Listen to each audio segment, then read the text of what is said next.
Hello friends welcome to my channel केमन आছেন আপনারা সবাই আমি অনেক ভালো আছি আর আশা করছি আপনারাও অনেক ভালো আছেন। তো আজ আমার ভিডিওটি একটু অন্যরকম হবে। অন্যরকম বলতে আমি সবসময় তো প্রোডাক্টগুলোর রিভিউ দিই, কিন্তু আজ নিজের উপরে রিভিউ দেব।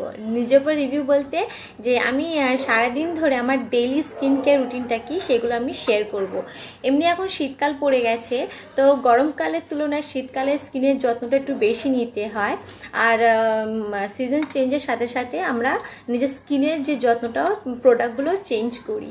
তো শীতকালে আমি নিজের স্কিনের যত্নটা কিভাবে নিই আমি সব কিছু বলেছি, যে সকালে আমি কি করি, দুপুরে কি করি, বিকালে কি করি, আর রাতে শোয়ার সময় কি করি। আর অবশ্যই আমি কি করেছি একটা ন্যাচারাল ইনগ্রিডিয়েন্টসও আমি শেয়ার করেছি এই ভিডিওর মধ্যে। তো আপনারা যদি ইন্টারেস্টেড থাকেন তাহলে ভিডিওটি না স্কিপ করে ফুল ভিডিওটি দেখবেন, আর ভালো লেগে থাকলে লাস্টে গিয়ে আপনারা একটা লাইক শেয়ার, আর নতুন হলে আপনারা অবশ্যই সাবস্ক্রাইব করবেন। সো আপনারা ভিডিওটি স্কিপ না করে ফুল দেখবেন। তো আমি আমার দিনটা শুরু করি ফেস ম্যাসাজ দিয়ে। কেন হচ্ছে যখন নারকেল তেল দিয়ে যখন মুখটা ম্যাসাজ করা হয়, স্পেশালি শীতকালের সময়, তো মুখটা খুবই হচ্ছে মুখের জন্য খুব ভালো থাকে, ভালো ব্লাড সার্কুলেশনের জন্য মুখটা খুবই সাপল থাকে, খুবই সুন্দর হয়ে থাকে, গ্লো করে। তো আমার দিন শুরু হয় ফেস ম্যাসাজ দিয়ে। আমি নর্মাল যে নারকেল তেলগুলো মার্কেটে পাওয়া যায়, যেগুলো যেসব কেমিক্যাল নারকেল তেল না, যেসব তেলগুলো দেখবেন আপনার ওই শীতকালে জমে যায়, সেই নারকেল তেলটা নিতে হবে। তো যে কোনো কোম্পানি নারকেল তেল নিয়ে আপনারা হচ্ছে মুখে এমনি ফেস ম্যাসাজ করবেন। আর নারকেল তেলে অনেক গুণ ক্ষমতা রয়েছে, সেই গুণগুলো নিয়ে আমি পরের ভিডিওতে আমি আপনাদের সাথে শেয়ার করব, আপনাদের কাছে আমি আলোচনা করব যে কতটা গুণ ক্ষমতা কিছু রয়েছে। তো আমার দিন শুরু হচ্ছে আমার ফেস ম্যাসাজ নিয়ে। তো এইভাবে আমি আমার দিনটাকে শুরু করি। আমি যখন ফেস ম্যাসাজটা যখন আমার হয়ে যাবে, তারপরে কি আমি আমার ব্রাশ করে এই মুখটা ধুয়ে নেব। এরপরে আমি মুখে লাগাবো এই, এখন তো শীতকাল, তো এখন মৌসুমি লেবু প্রচুর পাওয়া যাচ্ছে। তো আমি বেশি না, এই অল্প একটু ছোটো একটু টুকরো নিয়েছি, হাফ লেবু যথেষ্ট পুরো মুখের জন্য। তো এটা আমি নেক্সট আমি স্কিন কেয়ারের জন্য আমি মুখে লেবু লাগাবো। লেবু এমনি ঘষলে কি যে লেবুর রসগুলো মুখে লেগে যাবে, এটা হচ্ছে আমার এই রসগুলো মুখে লাগানোর।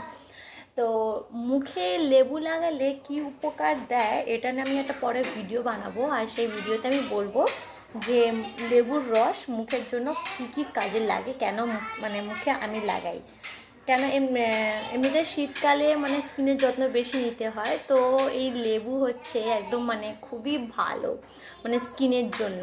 তো আমি এটা সপ্তাহে এক দুদিন ছাড়া ছাড়াই আমি এটা লাগিয়ে নিই মুখে, তো মুখটা অনেক ভালো থাকে। তো এইটা লাগালে না আপনার মুখে কোনো ফেস প্যাক লাগবে না, কোনো আপনার স্ক্রাবিং ময়শ্চারাইজিং তেমন লাগবে না, এইটাই একাই অনেকটা সেই সব কাজ করে দেবে এগুলো।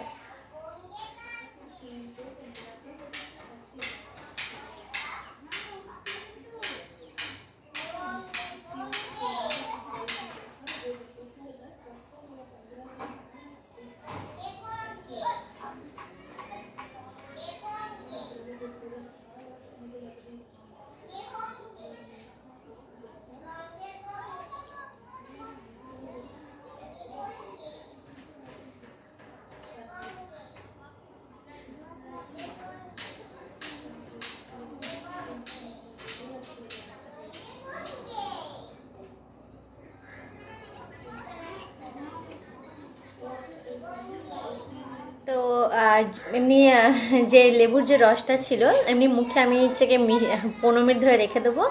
15 মিনিট পরে আমি ধুয়ে ফেলবো মুখ। যখন আমি মুখটা ধুইবো আমি ফেস ওয়াশটা ইউজ করবো। এই ফেস ওয়াশটা ইউজ করি আমি আমি গরমকালে আলাদা ফেস ওয়াশ ইউজ করি, গরমকালে আমি গার্নিয়ারের ফেস ওয়াশটা ইউজ করি, আর শীতকালে আমি ময়শ্চারাইজড ফেস ওয়াশগুলো ইউজ করি। কেন শীতকালে এমনিতে মুখটা টান টান হয়ে থাকে, তো একটু ময়শ্চারাইজের প্রয়োজন হয়। আর গার্নিয়ার কি করে এমনিতে মুখটা শুকনো করে দেয়, যে আমার যেহেতু এমনি কম্বিনেশন স্কিন অয়েলি স্কিন আমার অনেকটা, তো সেই জন্য আমার হচ্ছে গরমকালে যদি আমি ময়শ্চারাইজ ক্রিম ফেস ওয়াশ যদি ইউজ করি তাহলে মুখটা আরও কালো হয়ে থাকে। তো গার্নিয়ার ফেস ওয়াশটা কী করে, ওটা মুখের যত এক্সেস অয়েলগুলো থাকে সব পরিষ্কার করে, মুখটা একদম পরিষ্কার করে ফেলে।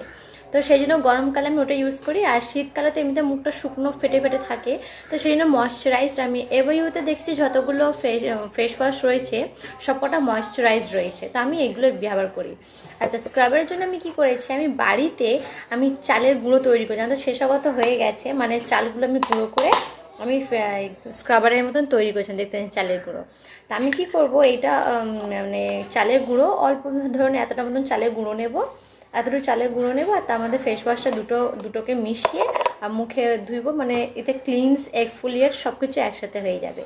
তো আমি এই স্ক্রাবারটা ব্যবহার করি সপ্তাহে 2 দিন আমি ব্যবহার করি, 2-3 দিন মতন আমি ব্যবহার করি। কেন, বেশি স্কিনটাকে যখন এক্সফোলিয়েট করব তো তখন স্কিনে যে ব্যারিয়ার্সগুলো নষ্ট হয়ে যাবে, তখন স্কিন ড্যামেজ হয়ে যাবে। সুতরাং ওভার এক্সফোলিয়েট করা একদম ভালো না। যতটা প্রয়োজন এক্সফোলিয়েট করলে কি হয়, মুখে যে ডেড সেলসগুলো যখন চলে যাবে তো আপনার মুখটা এমনিতে ফ্ললেস আর মানে ফ্ললেস লাগবে, মুখটা একদম সাপেল লাগবে। তো আপনারা এমনি বেশি করবেন না, আমি এমনি সপ্তাহে 2-3 বারই যথেষ্ট, এর বেশি করবেন না আপনারা মুখটাকে এক্সফোলিয়েট। স্ক্রাবিং বেশি করবেন না। তো মুখটা আমি ধুয়ে এসেছি আর একবারে স্নানও করে নিয়েছি, মুখটা ধুয়ে একবার স্নান করা আমার হয়ে গেছে। তো মুখটা দেখছি আমার মুখে কোনো দানা ফানা আনইভেন টোন বা ডার্ক স্পট কিছুই নেই, পুরো একদম সাপেল স্কিন আমার। তো এবারে মুখটা আমার ফেস ওয়াশে ধোয়া হয়েছে। এবার ধোয়ার পরে আমি মুখটাকে কি করি, টোনার করি, মুখটাকে টোন করি, মুখটা টোনার দিয়ে।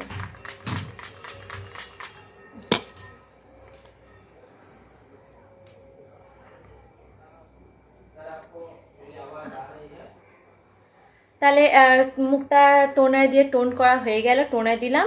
এরপরে মুখে আমি একটু ক্রিম লাগাবো, মানে এই ক্রিমটা একটু ময়শ্চারাইজার কাজ করে। আমি এই মামা আর্থের এই ক্রিমটা আমি ইউজ করছি, গরমকালে আমি ইউজ করি না, গরমকালে ইউজ করলে মুখটা আরও কালো হয়ে যায়, কিন্তু যেহেতু এটা ময়শ্চারাইজ ক্রিম তো মুখটা আরও বেশি কালো হয়ে যায়। এমনিতে আমার অয়েলি স্কিন, তাই আমি গরমকালে ইউজ করি না, আমি শুধু শীতকালে ইউজ করি। তো বেশি নেবো না, অল্প একটুকুনি নেবো, নিয়ে দু হাতে ভালো করে এ করে মুখে ভালো করে আমি লাগিয়ে নেবো।